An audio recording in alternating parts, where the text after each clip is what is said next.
Hello everyone, and welcome to the second part of Investor Rulebook.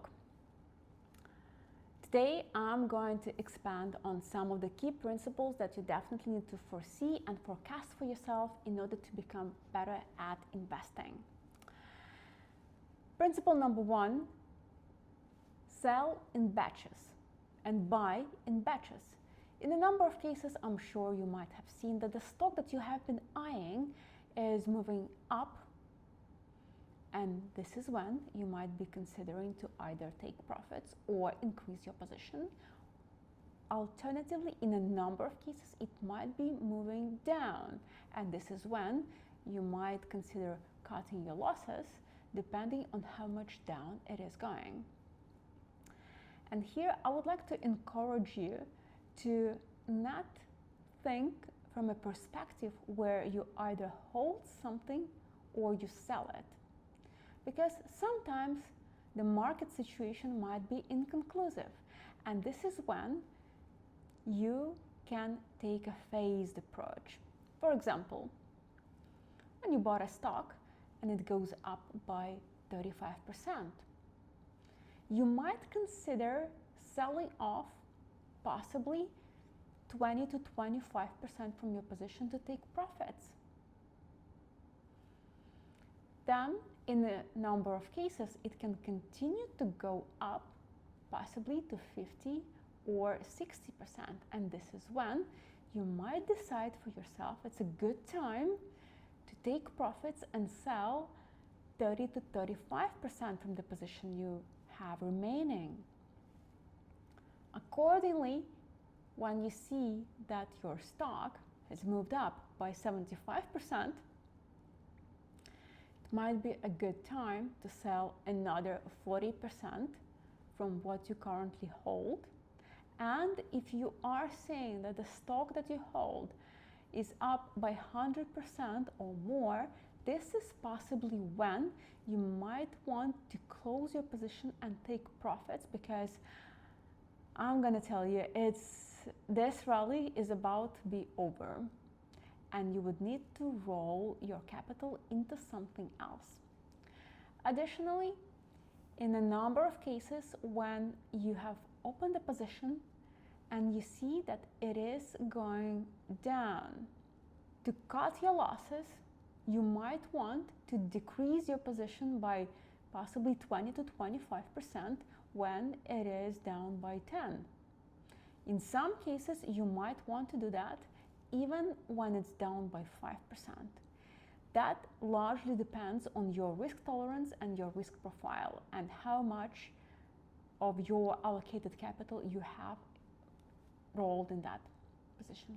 When you are opening position and you are trying to time the market, which is notoriously challenging, you might want to deploy your capital in incremental batches.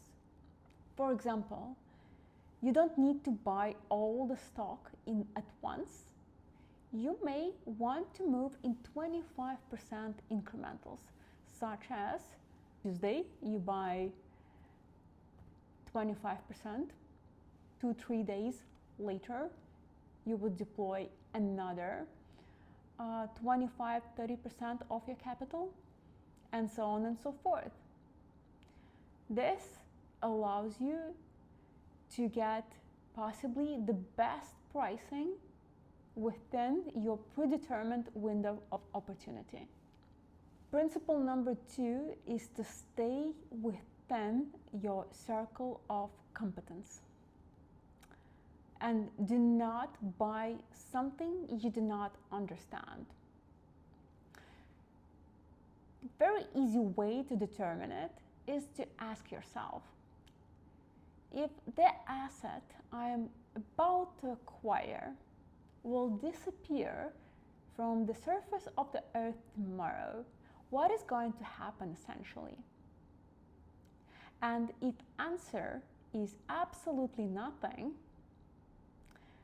chances are that's not something you would really like to own.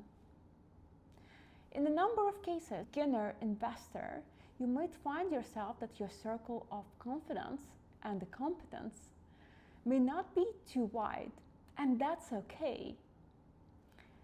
It only means that you need to learn and develop a wider circle of your competence first and invest second, which is totally fine, because get rich overnight is largely not a strategy, or at least not a winning one. Have your critical thinking ready and stand by it.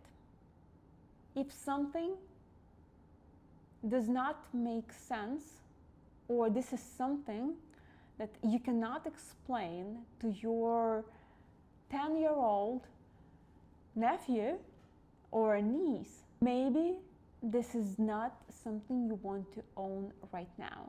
So it's either means that you need to develop the knowledge, or you should not own it.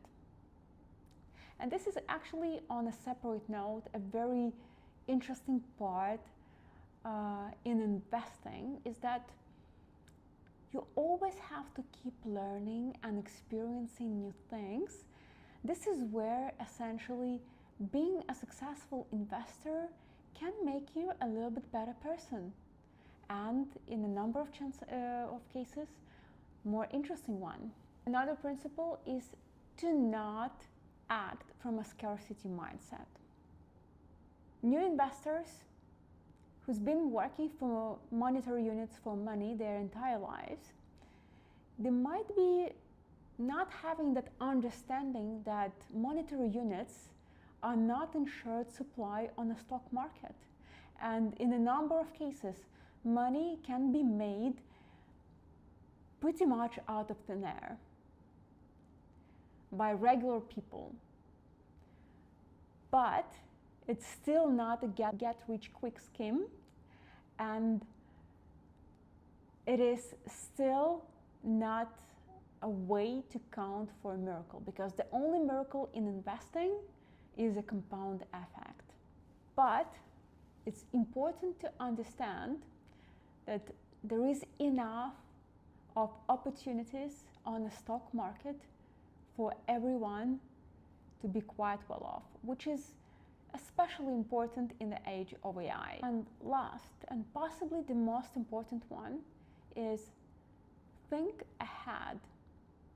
So before you open any position or decide to go into any asset class, define for yourself what is going to be your position sizing enhancing, position withdrawal, when you're going to be taking profits, when you will be rolling it over, and stick to this plan. Stick to this plan no matter what is happening on the market, unless the market conditions are described in a plan.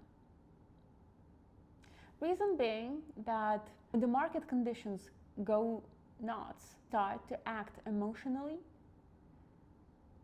this is when most of investors are doing the mistakes.